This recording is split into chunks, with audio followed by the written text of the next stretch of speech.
What controls your intuition? How active is your memory span?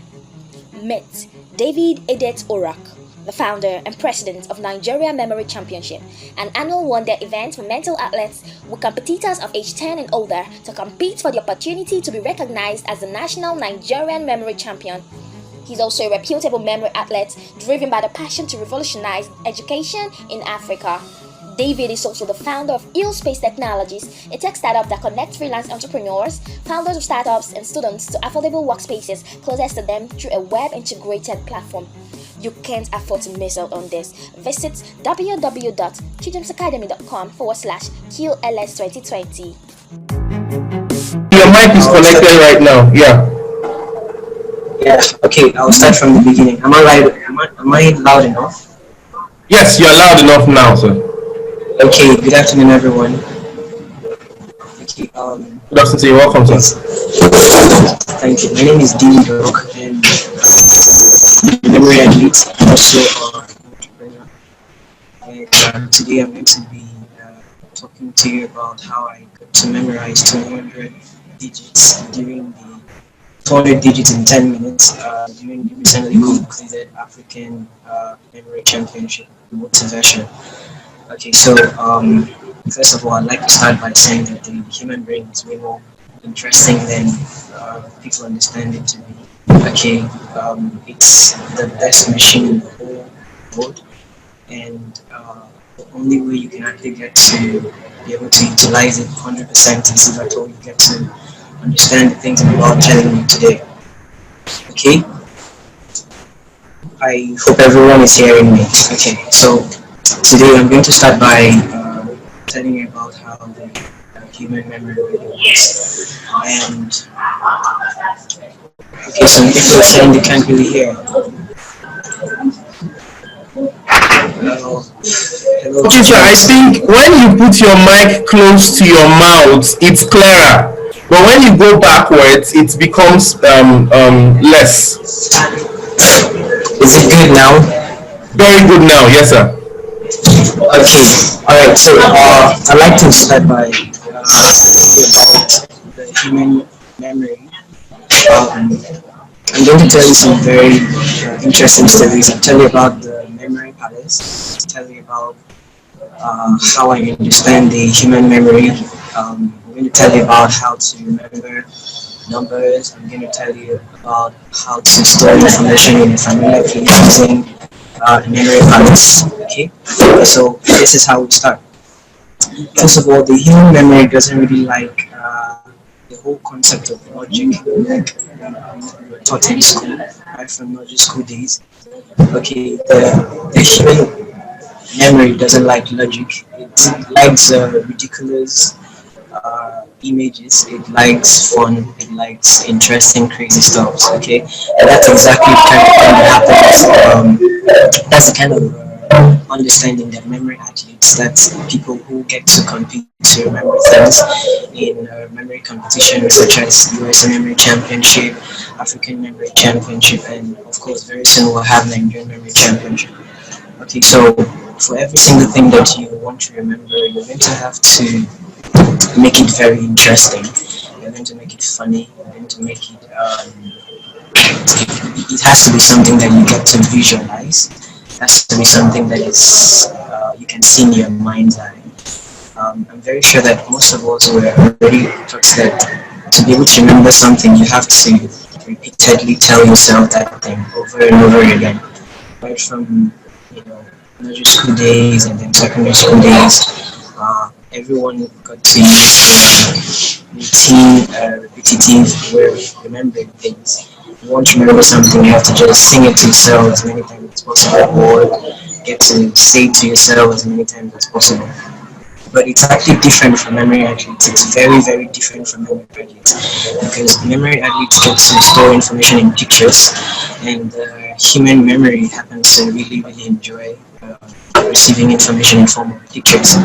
So I'll start first by telling you about how numbers are being memorized. Then from there, I think you'll be able to get a clearer picture of the best ways to actually store information in your brain. It shouldn't be logical. It should just be hilarious and interesting. Okay, so let's go to how memory athletes get to memorize numbers. Okay, here it is. I would like you to pick a piece of paper and, of course, have a Bible in your hand so you can write down some few things that I'm going to say right now because it's going to help you follow my discussion and then, of course, be able to get something from this. Someone is saying the audio is fluctuating. Um, I hope it's good. I hope everyone can hear me. Okay, so here it is. To be able to memorize numbers, of course, you already know that numbers are very intangible. They're, you can't really visualize it, a number. You can't really see it in your mind's eyes. If at all somebody tells you visualize the number 8, it will be very difficult to visualize it. Someone tells you visualize the number 9 or says visualize the number 90, it's very, very difficult. So, memory athletes over time have been able to come up with ways to memorize numbers by making them. It's very close to my mouth already. Can you guys hear me? Hey James, I think at least your mic should be on so you can be responding to the things I'm saying. Yeah, I can hear you, sir, but it's fluctuating. That should be network. Okay, sir, you can continue, sir. Okay, so here it is. Okay, so for you to memorize and remember numbers, you're going to have to use something called the major system of memory, and it involves encoding numbers using different letters of the alphabet. For instance, let's just try to write this down. Okay, so anytime that you see the number 1, you're supposed to remember T or small letter D. Okay, so the reason for this is because, okay, why I'm saying this is I'm trying to explain to you how you get to memorize numbers. I think it's better if I start by telling you that whenever somebody calls out a certain number, let's say 10, I see toes, alright, that's the toes on your legs, okay? If somebody says 33, I see mommy. It could be your mother or my mother or any other person's mother, okay? So if somebody says 99, that's pipe. If somebody says 44, that's a lion rowing. And then somebody says 31, that's mat. Somebody says, let's say 41, that's rat. Okay, so it's very easy, right? Now, the reason for denoting numbers like this is because we try as much as possible to make numbers to be something we can see in our mind's eyes because numbers are okay, let me try that. Maybe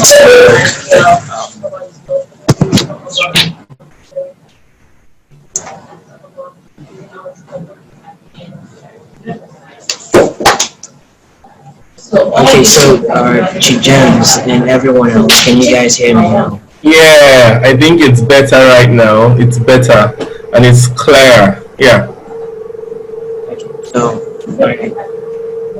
okay, so continue with what I was saying. Alright, so for you to let me start by saying that I can remember. I hope you can actually get to remember what I said before. I mentioned that memory athletes get to remember numbers in a very different way. Numbers get to represent different words and basically nouns, things that you can visualize. It could also be human beings. It could also be places. Okay, so just like I said earlier, 10 stands for toes, like the toes on your legs, and then 50 stands for shoelace, 51 stands for light, then let's say 44 is a lion rowing, and 91 bat, 99 pipe, 94 beer, 88 5, 73 comb. Alright, I'm going to get to explain to you how all these different words were formed for different numbers. Okay, and these words were formed using a system called the major system of memory. and that has to do with using consonant sounds to represent each number. Okay, so here, for you to be able to form a word for, let's say, 41, which I told you earlier is rat. Okay, so this is what happens basically. Um, I'll start by listing the different consonant sounds that I use to represent numbers, starting from 1 to 9, then of course I'll include 0. Okay, so here it is. 1 is always denoted with a T or a D, and that's because both letters of the alphabet, that's the T and the D, they have one downstroke. Okay, so T will always be represented by a T. Sorry, 1 will always be represented by a T or a D. 2 will always be represented by the small letter N or capital letter anyone but just N because it has two downstrokes. And then 3 will always be represented by M because M, small letter M, has three downstrokes. 4 is represented by the letter R because, of course, if you spell the word for, the last letter in the word for is R. Now, these are just things that were already placed and organized by previous memory lords, people that are way better. Okay, so we got to adapt this thing and then get to use it for our own benefit, which you can also use. All right, so now then 5 is denoted by the letter L, which is the more like Roman numeral for 50. Okay, so then we have our 6 small letter G or capital letter G. Then we have G, C, H, SH. That's the sh sound and the sh sound, and then the soft G sound. Okay, all right. So then we have number 7 is denoted by K. I hope you're writing this down. Then we have number 8 is denoted by F or V, and then number 9 is P or B, then 0 is S or Z. Okay, alright. I didn't explain why 9 is P or B. Of course, 9 looks like P turned around. I think that's like 180 degrees. And then it also looks like small letter B somehow. Okay, so basically, I think the only thing you need to just do is get to remember these arrangements from 1 to 9 and 0. Okay, then from there, whenever you have numbers and you want to memorize those numbers, you're going to have to use those denotations to form a word for them. Okay, for the number. Let's say you want to memorize, of course, numbers. It's always a huge number of digits, not just 40 or 33. It's always something like 3.1415926535798 like that. Okay, it's like very long digits. So it's not like you just basically what happens is you get to group the numbers into twos. Just group the numbers into twos. So for instance, if I thought we had like 6 digits to memorize, let's say we had 605341. 605341. Okay, let's say you're supposed to memorize that. I know you can easily memorize that because it's very short. Okay, so first of all, we're going to say, of course, I told you earlier, the number S is represented by, the number 6 is represented by G, SH, and CH. Okay, so for you to form a word for, we're going to have to form a word for each of the digits. You're going to put them into two. So we have 60, we have 53, we have 41. That's okay. All right. So for 60, we're going to try to form a word for 60. That's 60. And for 6, the sound that is used in remembering 6 is G, small soft G. CH or SH. Okay, so what we now do is we're just going to have to keep them side by side. I think I'll just quickly try to draw this on a piece of paper. Okay, so I could just show you. Okay, so I'm trying to write it down to see. So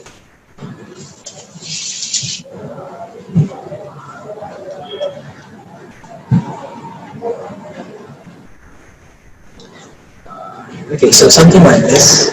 You can see that this is 6, this is 0, and then this is, the camera is turning it around 90 degrees, and this is SH, this is Z. Basically, what I mean is this: for the first number, the first digit, which is 0, okay, so you just keep either of those three letters that is using remembering number 6, which is G, which is CH, which is SH. Anyone that works for you. For me, SH works for me better. Okay, so every single time I see a number 6, I just get to just have the sound in my head, the SH sound. Okay, so I'll just keep an SH there. Then 0, I remember S or Z. Okay, so now for me to form a word for 60, I just get to filling vowels in between. So I'm going to just put O, the vowel O between SH and S. And I'll just put, let's say I'll just put two vowels there, O and E. So it ends up becoming shoes. Okay, so that means 60 is shoes. It could also be cheese because 6 is either SH or CH, and then it can also be cheese. So 60 is cheese, and then the next one was what, 53. Okay, so 53 is L and M. Maybe you can remember that 5 is always represented by the consonant letter L, and then 3 is always represented by the consonant letter M. So now for you to form a word for 53, you're going to have L and M. So what you now need to do is just fill in some words in between it just to, sorry, some letters in between it just to form a word for it. Okay, so for me, 53 is lamb with the B being silent. Okay, lamb, like of course an animal, lamb. Okay, so then which other one? 41 is rat. 4 is R, and then 1 is T. So the word will definitely begin with an R to end with a T. So you can just fill a vowel letter in between. So you have R-A-T, that's rat. Are we folding at all? Are we folding at all? Yes, we are following you, sir.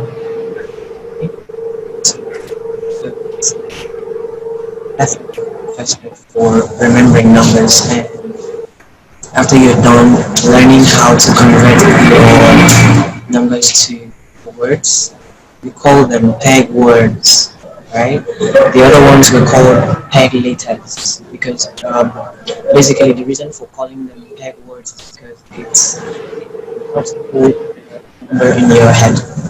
A peg is something you use in holding let's say picture or a portrait on the wall. That's the nail itself. Okay, so now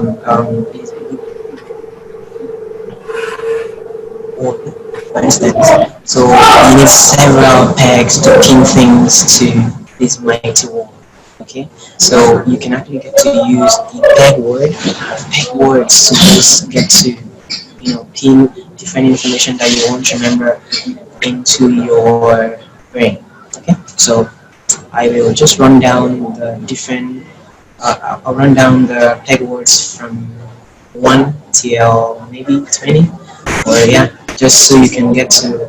You might not really be able to write this down quickly because I'll just run them very fast. So 1 is a tie, 2 is none, 3 is man, 4 is rye, 5 is lord, 6 is shoe, 7 is cow, 8 is easy, then 9 is 9 is B, then we have 10 11 hot, then 12 teen, 13 toner, 14 tire, 15 towel, 16 dish, 17 tack, 18 do, 19 top, 20 nose, 21 net, 22 non, 23 name, 24 narrow, 25 nail, 26 niche, 27 neck, 28 knife, 29 knob, 30 mics. Alright, so these are basically peg words you form for yourself. It has to be something that you get to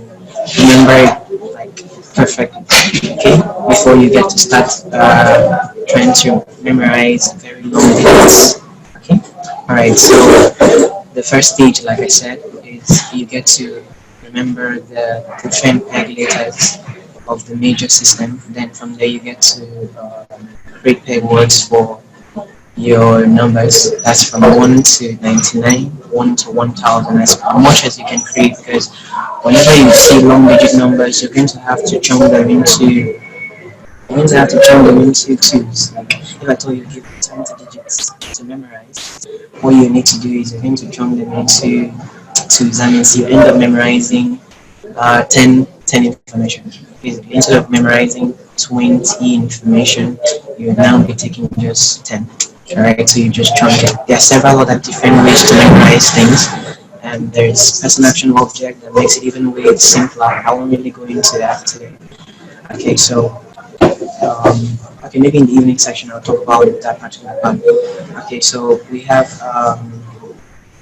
this very fast system. When you're done creating your own peg words for each uh, two-digit number, okay, what you now need to do is you now need to understand how to place it in an environment that you can remember. And there are two ways to do this. Either you associate the numbers together, or you get to either you associate the numbers together, or you get to use a memory palace for it. Okay. All right. I think this is like the point where I get to introduce you to something I call SSL, and that's like the classic memory conditioning technique that I use. And it's basically an acronym that stands for see, then substitute, then link. Now, this is what I mean. I said SSL, and that's see, and substitute, and then you link. For every single information that you want to memorize, you're going to make sure that you see it very clearly. If it's a number, you have to see it very clearly. Now, of course, you're not going to see it just like the way it is 60, you see it as 60. Rather, you'll be seeing 60 as cheese using the method I just explained before. Then you're not just going to see it as cheese, you're going to see cheese in your mind. You're definitely going to see cheese in your mind. You have to see that. That's why I said that the human memory doesn't really like the idea of memorizing information using logic. It prefers ridiculous illustration, it prefers ridiculous imagination. Okay, so now when you have been able to successfully see what you want to memorize in your mind, like see it so vividly that it feels like you're holding it. Okay? Yeah. So if you can see it that much, then you've already done like I think about 45% of the work. That means the information is already in your short-term memory. So the little work that you do in regards to placing it in a memory palace, or I'll get to explain what memory palace is, now makes it something that now steps into your permanent memory, or should I say long-term memory. Okay, so here it is. I said C, then you substitute. Now this other part has to do with most times the things that you see doesn't really make sense. It's not something that you can really be able to hold for so long in your mind. Like initially numbers, like I told you, they are very intangible. You can't, even though you see, look at it for a very long time, you won't be able to really visualize it. So what really matters now is for you to substitute it with something. What you need to do is you have to substitute it with something that you're already familiar with. Okay? And that's where you get to use the major system memory.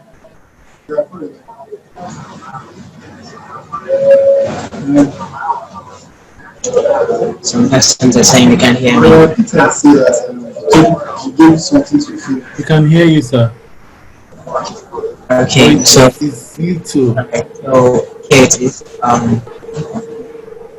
Okay, so after you're done with the C method, you're going to have to make sure that you substitute whatever you've seen with something that you can easily remember. Okay, so first of all, when you see numbers, you won't be able to memorize it the way it is. I mean, very long digits are okay. Towards the end of this afternoon session, I'll get to memorize, I think, about 30 digits. I don't know how that's going to be done.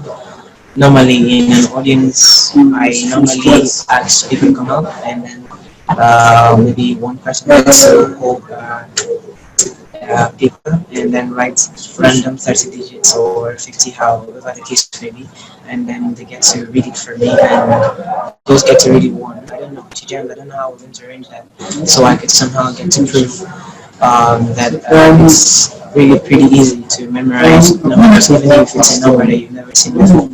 Okay, so alright, when we reach that bridge, we're going to cross it. So when you're done seeing the object you want to, the number or the item, whatever you want to memorize, when you're done seeing it, you have to make sure that you substitute with something that is very, very tangible, something that is interesting, something that is funny. Okay, then after you're done with that, you need to link it to something that you already know. I know I didn't start by telling you that, but this is the point where I get to tell you that every single thing that you want to remember needs to be linked with something that you already remember. Together, anything that you want to remember has to be something that you link. You have to link it to something that you already remember. Let me cite an instance here. Have you ever found yourself, let's say you just walked past somebody and the person wore a perfume, and of course, when you perceived it, it reminded you of someone, reminded you of a situation, reminded you of a loved one in the past, or it just reminds you of something. You walked past somebody and the person was wearing a certain perfume, and just by perceiving the person's perfume, you get to, have these memories come back to you. It could be bad memories, it could be memories you just get to come back to you. Have you ever had that instance? Okay, so for me, I've had that kind of instance several times, and or should I just recite this other one? Let's say you listen to a certain music, and then it brings back very funny emotion, like it reminds you of several things that happened in your past. Let's say you just listen to music you've not heard for a very long time, and maybe it was the frequent music you were always listening to at a certain point of your life where maybe disaster was happening, or maybe some very beautiful times. Okay, you get to know and remember these things. That's a clear indication of the fact that every single thing that you know are also linked with things that you already knew. Does that make sense? Okay. So now that goes a long way to tell you that anything you want to remember, if you really want to remember it very well, you have to consciously attach it to something that you already remember. Okay. So you have to be able to consciously attach it to something that you already remember. Now, the whole idea of building this kind of memory is something you can liken to building an artificial memory. Okay?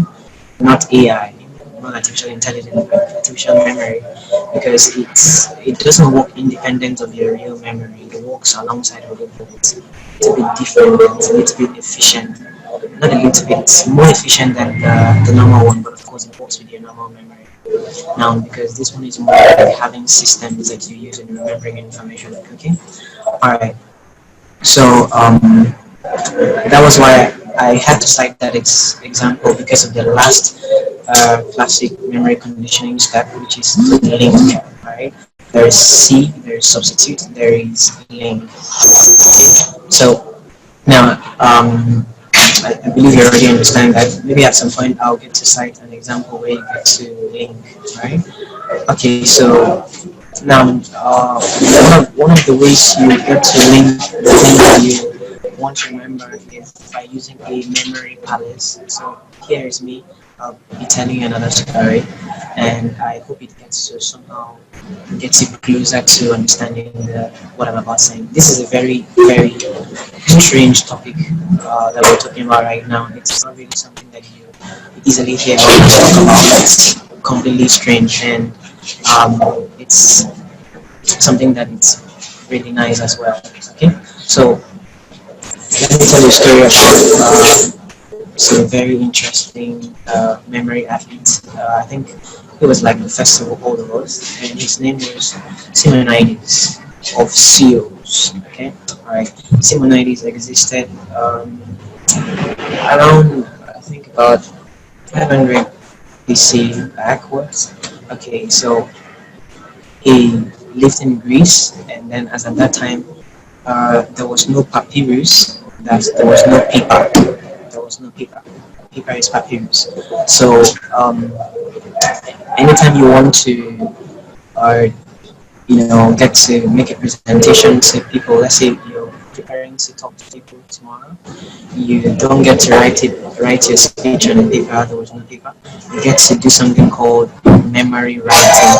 You get to write the whole thing into your memory. Okay, all right, and then when you now get to the place, you get to recite. So Simonides was a poet, and of course, since I have already mentioned that there was no papyrus then, there was no paper, he had to be writing all his poems in his memory. He had to do something called memory writing. He had to write all his poems in his memory. Imagine having about 1,001 1,001 poems that he had written, and all of them are written in your brain. Okay, so that's basically what Simonides did. And then he was invited to a party called the Pina Party, and then about 500 people were in attendance. According to the story, it's I think it's more of a myth, but it's always used in identifying how the whole memory palace ideology began. Okay, so when he got to he was invited to come to the Pina Party as a poet. He was supposed to entertain the guests by reading out poems from his brain, and of course making the guests very comfortable. I had already mentioned that there were about 500 people in attendance, and then apart from just entertaining them, the the host requested something interesting from him. He asked him to go around memorizing all the names of people that attended the Pina party. There were 500 different people. Most of them, or even not all of them, he had not seen them before.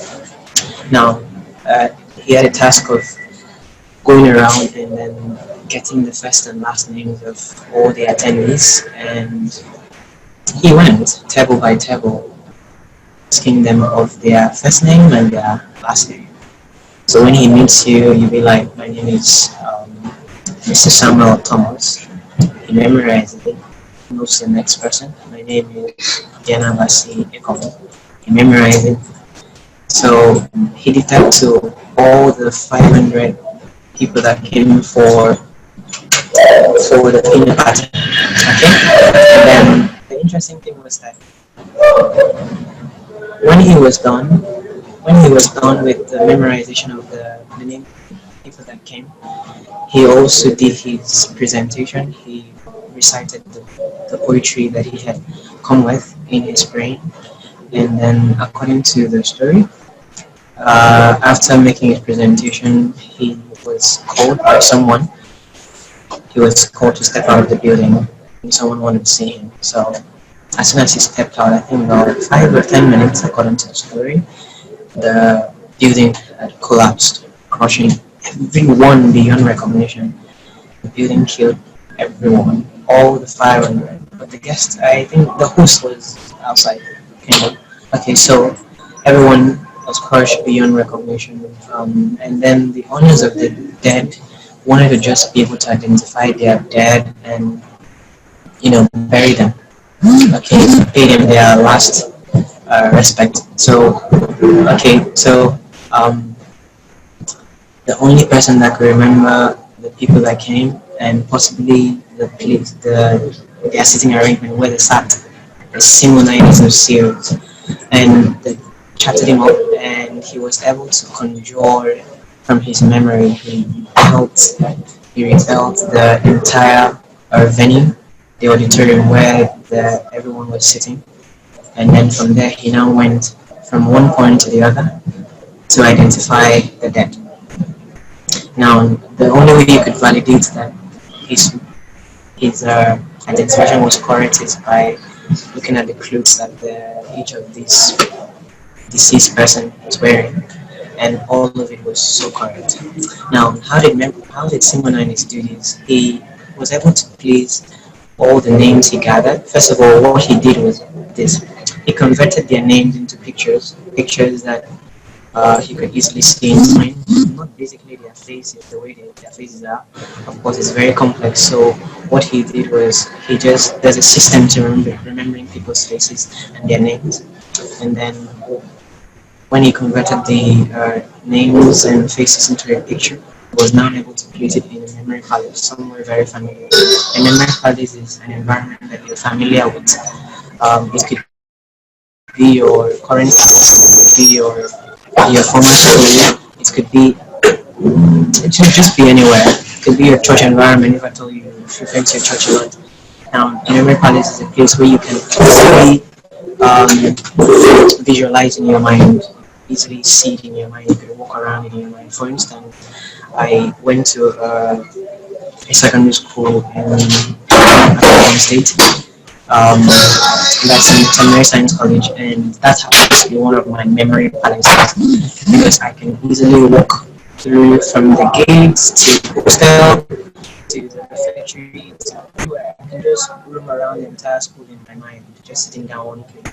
Now, the interesting thing about the memory palace is as you're moving around, you can be dropping things you want to remember. It's very easy. Okay, now let's go back to the numbers now. Let's say you want to remember, of course, whenever somebody reads out very long strings of digits to you, let's say 200 digits, let's say 50 digits, however long, even if it's a phone number, because phone number is just 11 digits.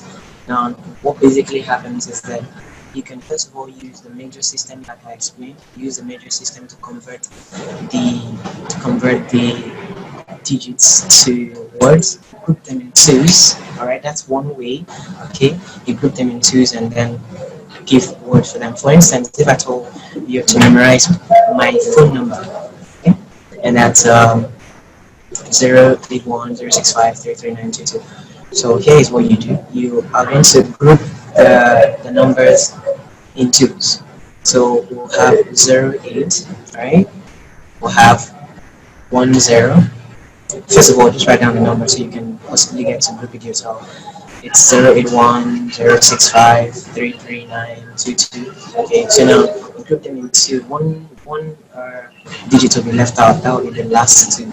Okay, so you have 08, you have 10, you have 65, you have 33, you have 92, and you have 2.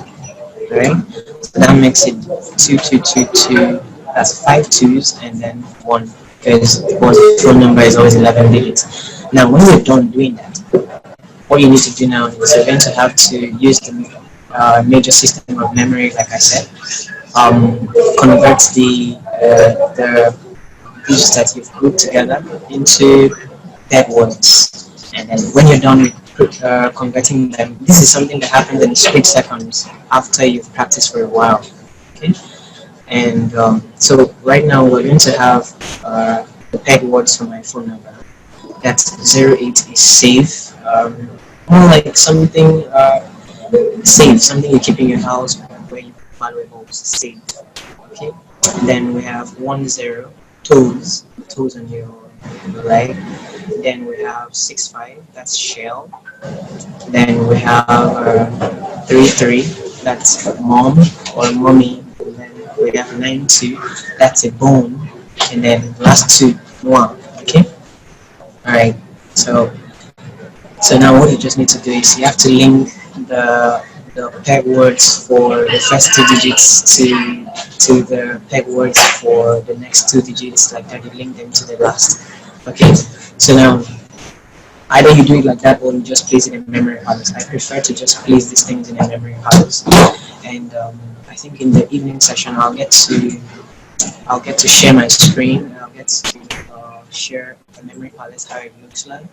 I'll get to make you see what the standard memory palace looks like and how you can really apply it to remembering information. Okay, so I'll just continue here. So what you do basically is this. I would like you to imagine one of my memory palaces, which is a one-bedroom flat. I can share my screen now. I can share my screen right now. I'll share my screen. in the evening session. Okay. I don't have the slides right now. Okay, so I'll just share my screens later. That's during the evening session. Is that good? Chijams?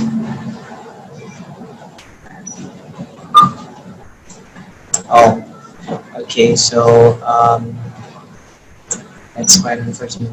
Okay, so okay, just hold on. I think I can try something. Please help me. The whiteboard. The whiteboard.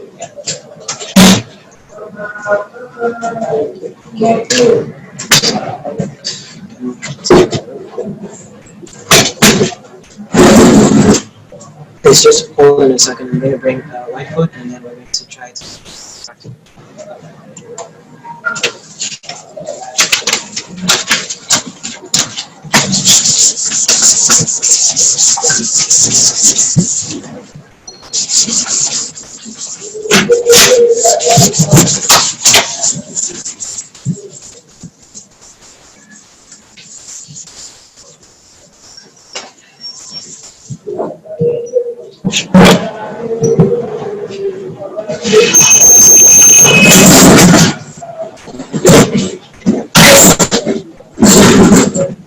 Okay, that works.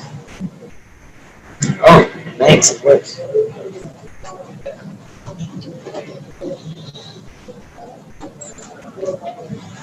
Okay, so I think it's going to work better like this. So, okay, so now here's the practical explanation of these things. I'll start first by reiterating the things I said earlier about the major system, which is their system you use in converting numbers to peg words. Okay, so here you go. So we have okay, you see. So we have one. We have can you see? One. We have two. We have three. We have four. That works. We have five. We have six. I think we stop there. Five. We have six. We have seven. We have eight. We have nine. And we have zero. Okay, so now for you to be able to remember numbers, first of all, you have to represent them, like use letters, the peg words to represent them differently. So one is always T or E, right? And then two is always N, three is M, right? Four is R, five is L, six is SH, CH or G. Okay, then we have seven is K, eight is F or G, nine is T or zero is S or Z. Okay, so now, let's say you want to remember, a very long digits of numbers. Let's say maybe the first 10 digits of pi. That happens to be 3.14. 1596535. Okay, so 4, 6, 8, 10. Alright, so let's say you want to remember the first 10 decimals of pi. Okay, the pi, which is basically a constant that you use in calculations. All you just need to do is, first of all, I think the camera is turning while writing opposite. I hope you can just follow.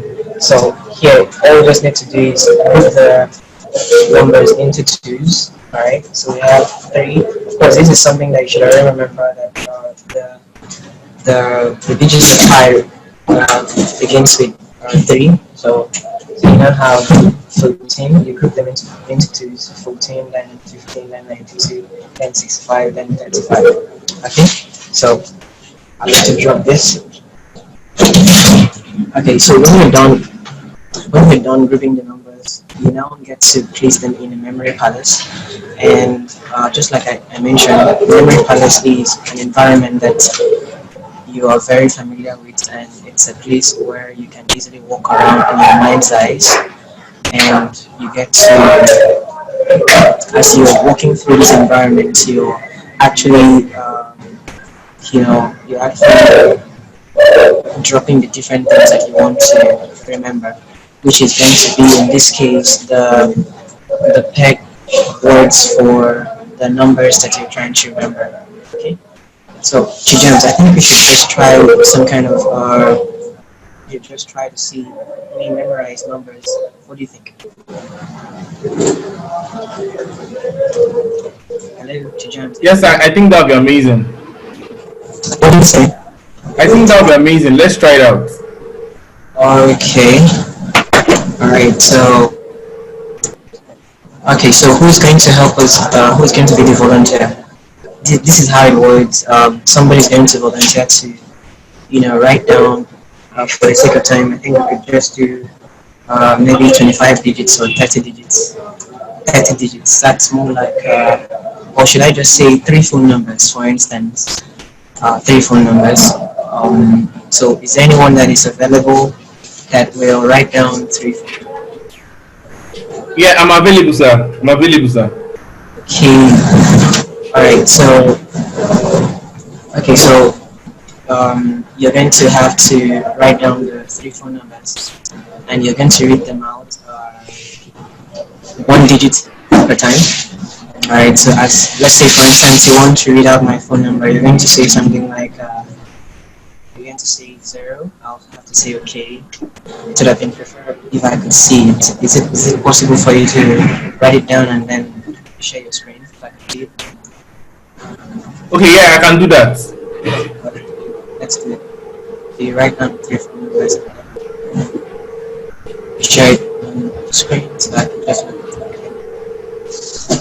memorize it. Then I'll recite it. This is how I'm going to recite it into the end. I'm going to recite it backwardly. That's the beauty of using a memory palace to store information in your brain. Okay, you get to be able to remember it both ways. Chijans, are you done? Yeah, I'm typing right now, sir. Okay. Alright, while we're doing that,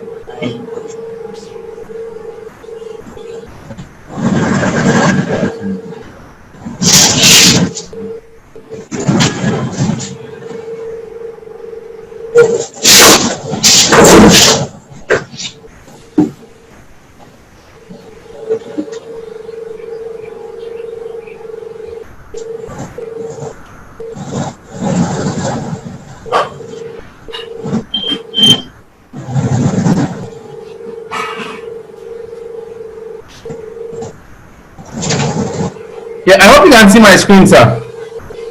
I can see several screens there, but I don't know. Okay, let me mute my mic. It's being shared. My screen is being shared. My whiteboard screen is being shared. Okay, alright, I've seen it. Okay, so I think you're going to have to just keep your microphone on, so if I ask you something, you get to just respond. Okay? Okay, sir. Alright, so your numbers. I'm going to memorize them quickly. Oh, I know the camera is on, so you might see me making very funny gestures on my face because I'm trying to memorize numbers. Okay, so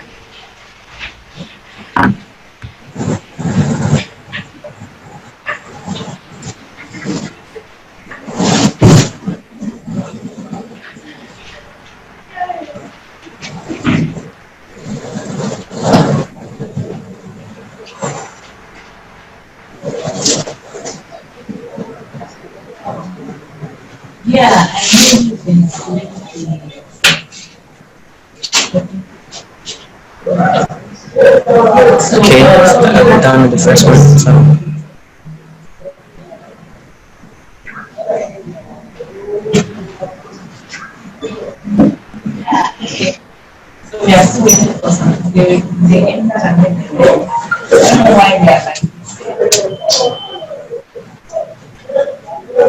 almost done.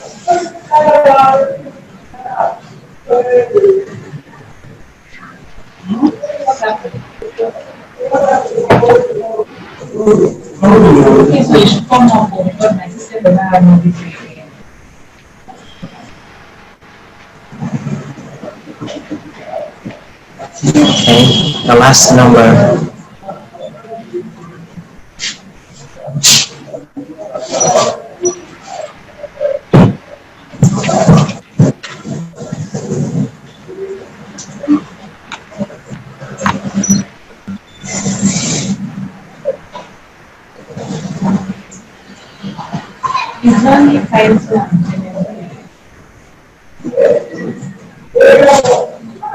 Okay, so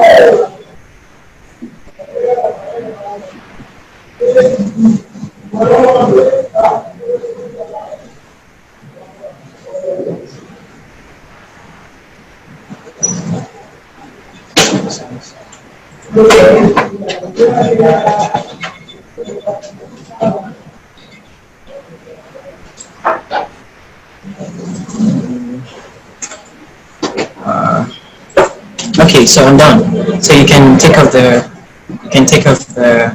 screen. Okay, sir. All right.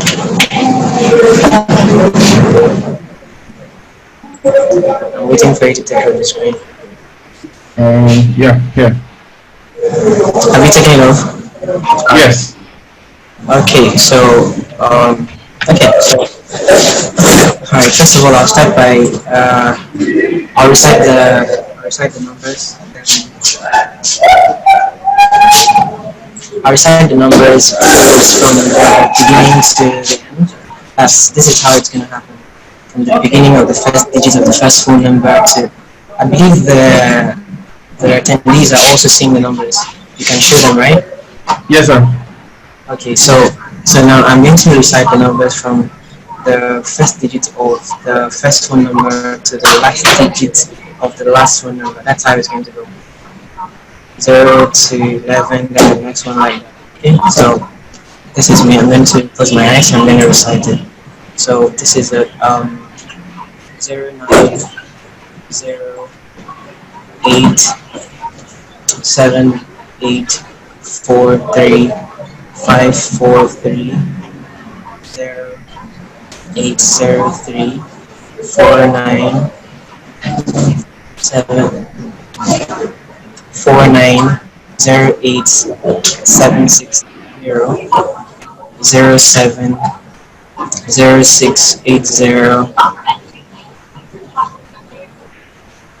826. That's correct, right? Yes. Wow. Amazing. That's correct, sir. Okay, so I'm going to recite the numbers backwards. I'm going to recite the numbers backwards. That's from the last digit of the last phone number to the first digit of the first phone number. Does that make sense? Do you understand? I'm going to recite backwards here now, like from the last digit of the last phone number. That means I'm starting from 6 back to 0. That's the first digit of the first phone number. Okay? Okay, can you hear me? To James. Yes, we can hear you, sir. Okay, so let's do it. So we have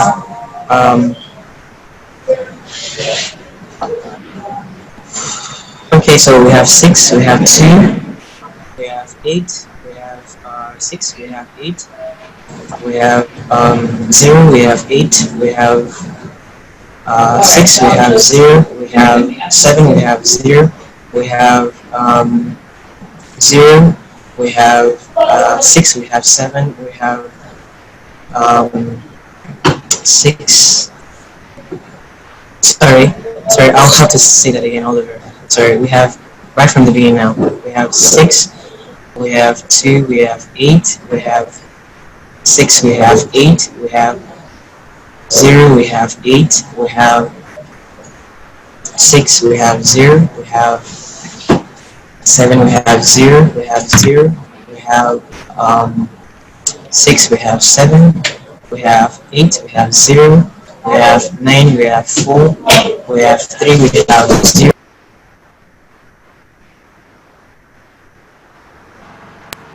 we have 8, we have 0. I repeated that, but that's because a call came in.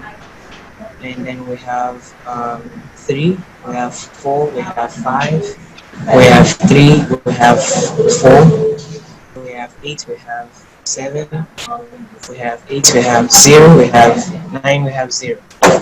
Next one. Yes, correct, correct. Very amazing. Wow, wow, that's really amazing, sir. Okay, so this is how I did that.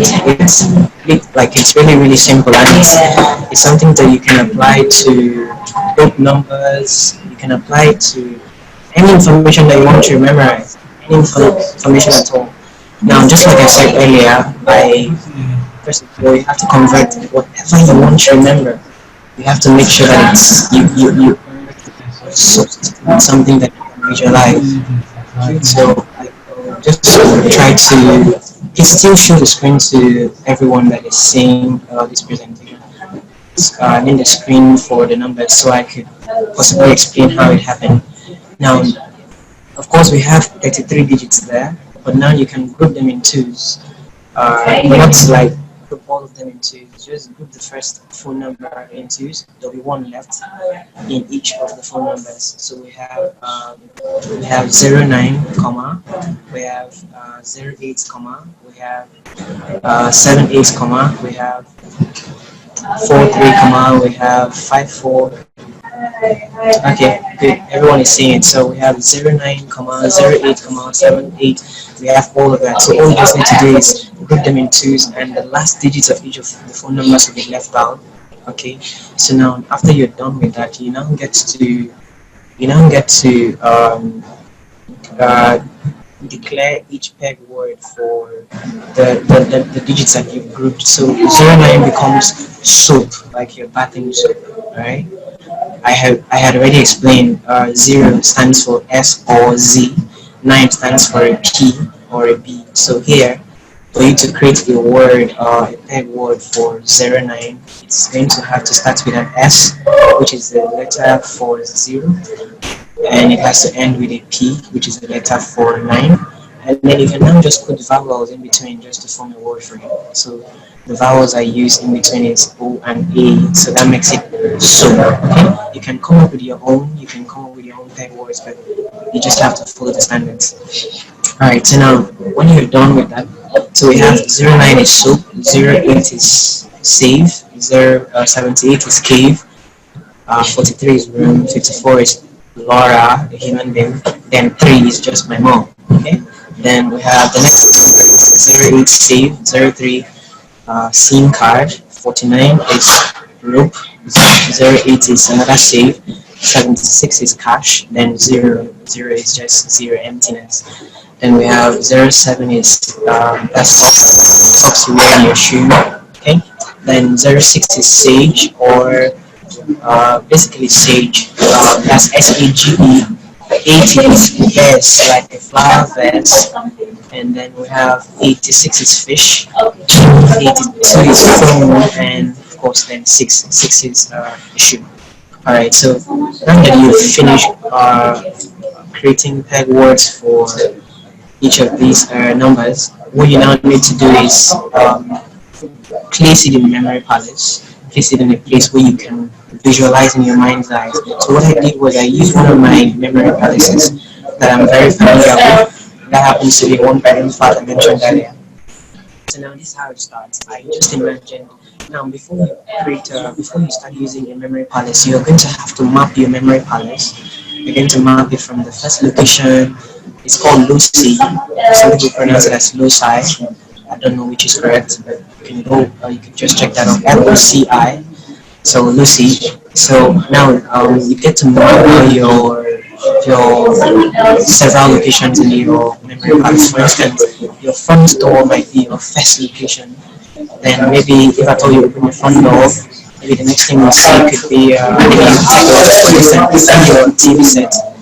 Be your TV set, maybe a TV set, or you move to say go to the dining board, maybe the sofa,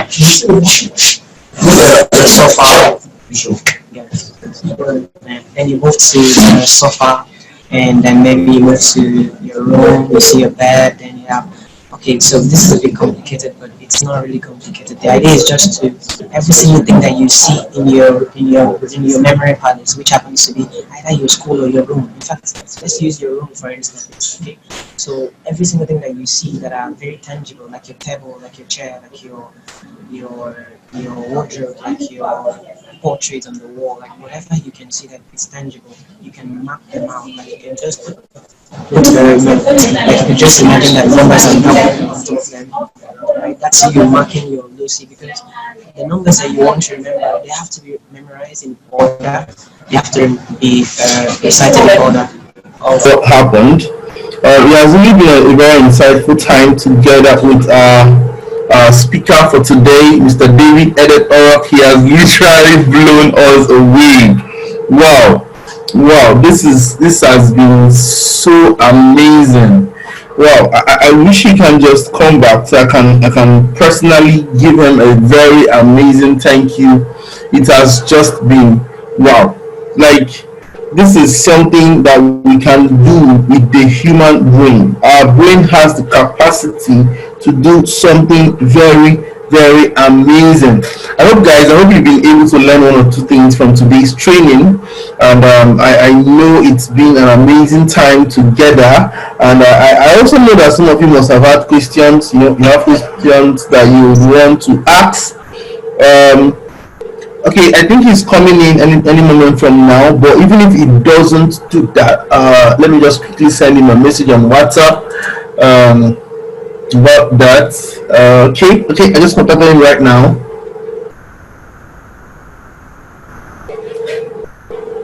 All right. Okay, so we're expecting him to come back anytime from now.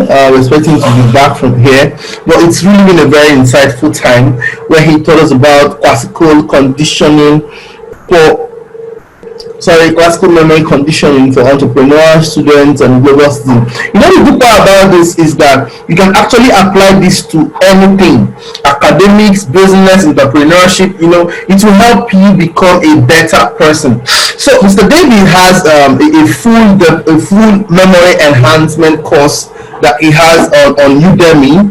And we're thinking of bringing in on Chijan's Academy to come and host his full memory enhancement training. This is not something you just do in 45 minutes, in 1 hour. I think this should be like a 5 or 6 days training where he would open us up. We haven't actually concluded on that though, but once we do, I'll make the information available. Okay, guys. So if you have any question, please make it on the Q&A button on top, so that I can answer your questions, or if he comes back, he'll be able to answer your questions. But in the absence of, okay, yeah, I'll give everybody like 5 minutes so we can ask our questions, and then we will move over to the next agenda for the meeting. Okay, I think he is all right. Okay, yeah, I just contacted him right now on WhatsApp. He's here to respond. Okay, he's having some network issues. This is what you get when you are in a third world country. Yes, he is back. All right, you're welcome back, sir. Okay, sorry about that. Sorry. Okay, Yeah, I can hear you, sir. okay, so I was trying to explain to you different things that was happening in my brain when I was memorizing the numbers that you presented to me. Okay, so after you're done mapping out, okay, before you even get to use the memory palace, you have to map out see like different points in the memory palace so that you'll be able to keep the things you want to remember. You have to keep them in the right positions. Like, of course, the numbers you read out, if at all I call them out in random sequence, let's say I call that 06 instead of 09 as the first one, it means I'm wrong. So, like, kind of information, you have to remember it according to order. So, for you to remember information according to order, you have to map out your memory palace. You have to say, okay, for instance, the keys I used. This is how I did it. Now, on the My memory palace starts at the center of the house. The center of the house, that's the floor. That's number one, right? Then the next location is the ceiling fan. Then the third one is the TV set. Then after that it's a container outside the house. Then a bench. Then an iron hanger. Then the front door again. Then the wardrobe. Then the kitchen. Then then the bathroom. Alright, so this is basically what happened. When I saw the numbers, I grouped them in two. So I decided to place them in this memory palace. So what I did was, when I saw 09, I consciously changed it to soap, and I placed that on the center of the house, which is like my first location.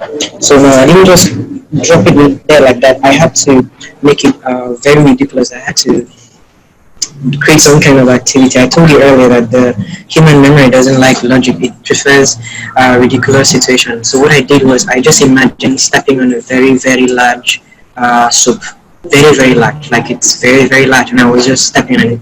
All right.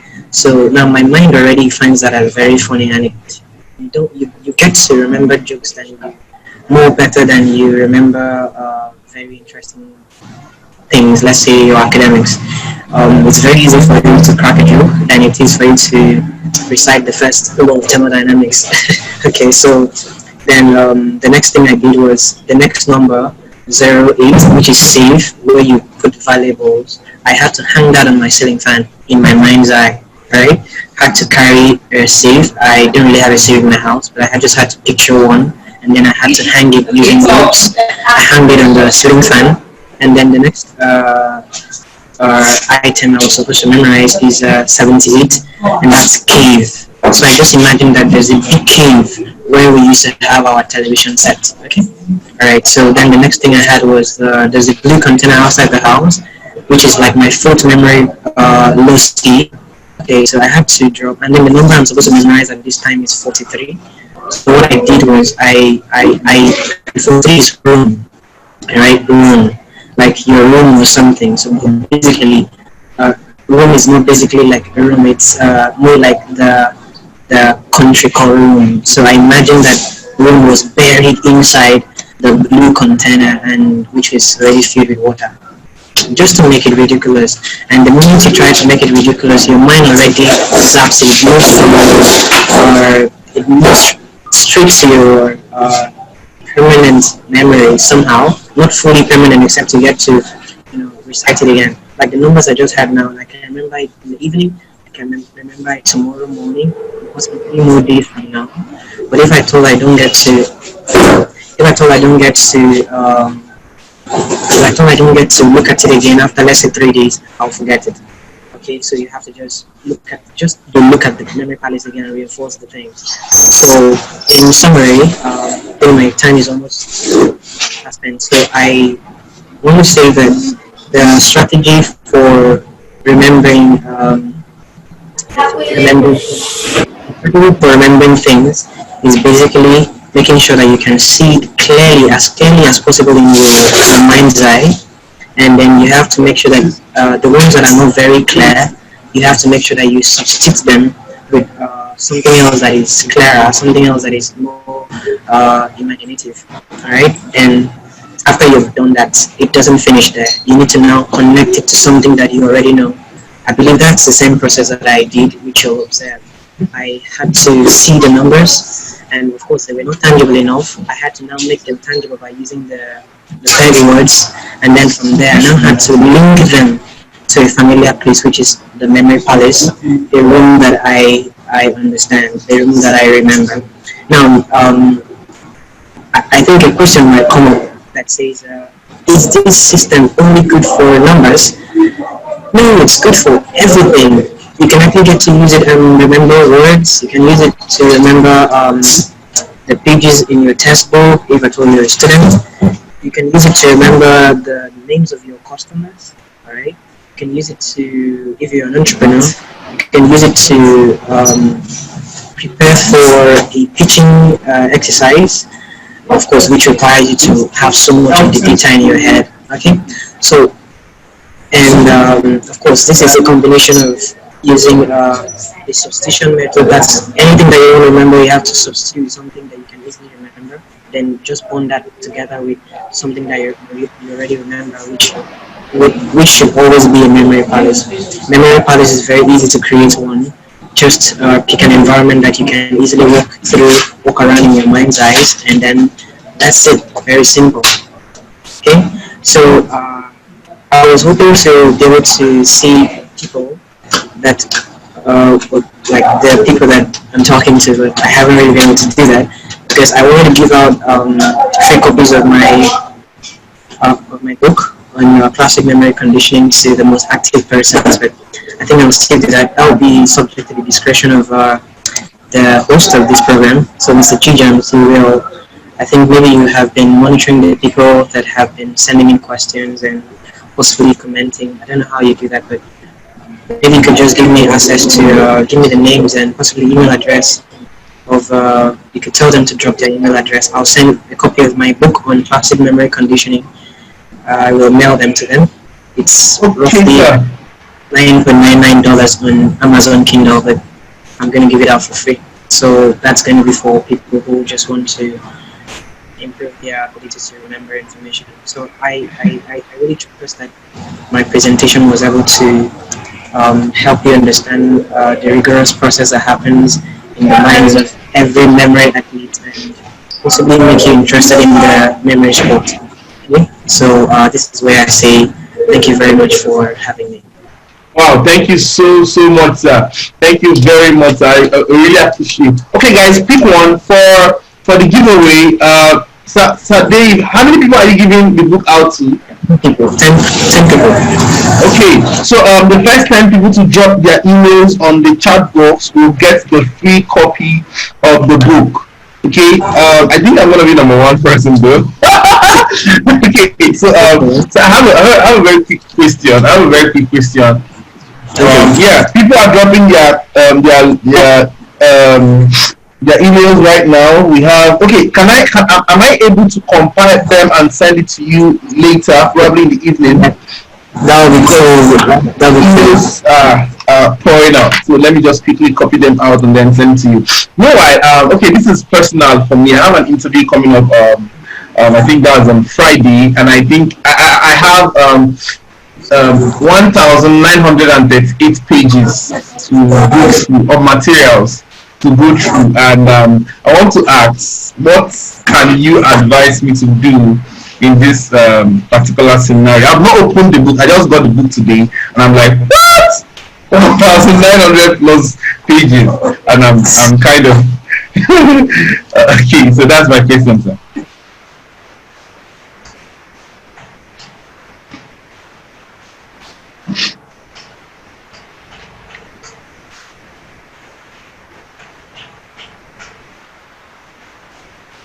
Hello, sir. Are you with us? Oh no, I think his network is having issues, but he'll be back as soon as possible because I already got an answer to my question. All right, so I got all your emails. I got all your emails right now. If you've not dropped your email, please do so immediately. I'll be able to send all the emails across to him. I think he's having a network issue right now, but of course he's going to be back as soon as possible. So you can ask our questions, and then we would hope for a very amazing time. Guys, I want you to join me and thank Mr. Dave. He just put up a thank you on the chat box so that he can, when he comes back, he'll be able to see that we appreciate and honor him so well. And let him understand that we do not take him for granted, and we don't take his teachings and trainings for granted. Okay, I think he's back right now. Let me just quickly check out.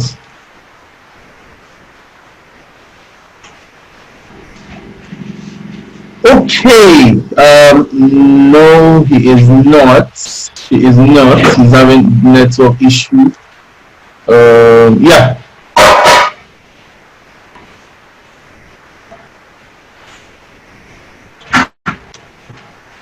Okay, so I just contacted him right now. He's coming up. He's coming up. Yeah, yeah, he has really done as well. He's coming up as soon as possible. But even if he doesn't come up, if you have a question, I would want you to ask your question right now. Ask your question right now so we can compile all the questions, and then he has already promised to give us his book for free. The book is being sold on Amazon for $9.9. That's roughly $10, and he's giving it to all of us for free. That's really really amazing. So if you have any question you have to ask him, drop your questions right now, and we would he would answer it at a later date. I think he's having a very big network issue.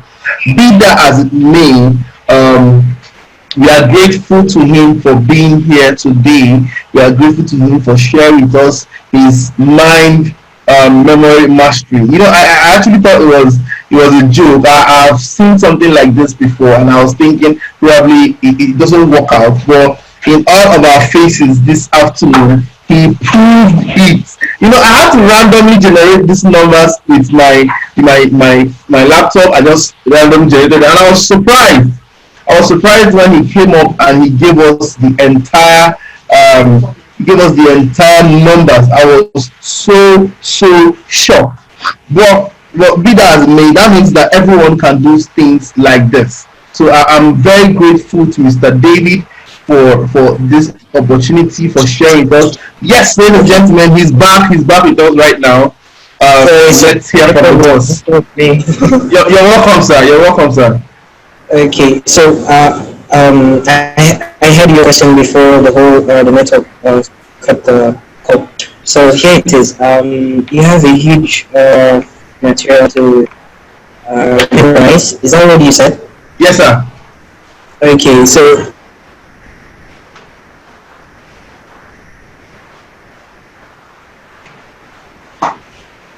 Oh my, I think he has another issue. This is what you have when you are in a third world country. Anyways, that aside, I think we just have to do what we have. Let's do with what we have. Since there is no other question we have right now, it will be very expedient that we let our boss go. And then, okay, yeah, he's back. He's back. He's back with us, sir.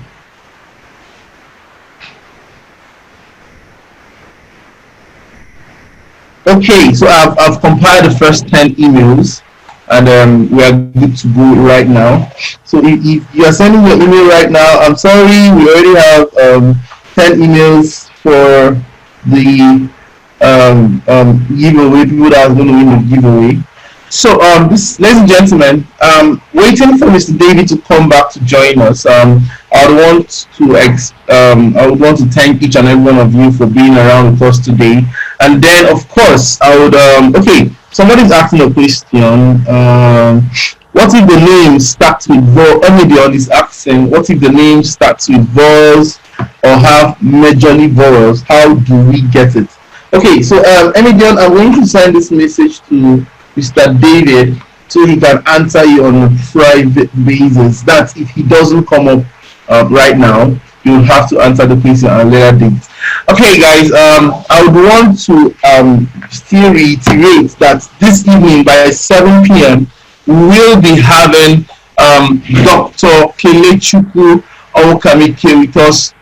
He's going to be talking about international fellowships, scholarships, and funding opportunities available to Nigerian students and how to get them. You cannot miss out of this section. Make it the time with us is tonight by 7 p.m. Okay, Dr. Kelechukwu is joining us from Germany. So he's joining us all the way from Germany. He's an R&D specialist in Germany. So he's joining us from Germany.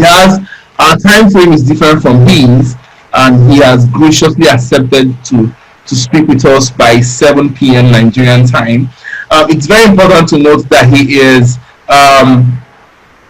a double master's degree holder and a double PhD degree holder, right? So you cannot miss that particular class. He's someone that knows his onions. So ladies and gentlemen, this is where we're going to be ending to this afternoon section of Phantom Lip Summit.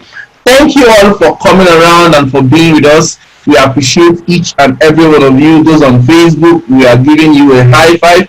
Those on Zoom, thank you so much. We are really appreciating of your time, and then we would hope to see you all by this same time by 7 p.m. today. Please don't miss out on it. It's going to be very, very amazing.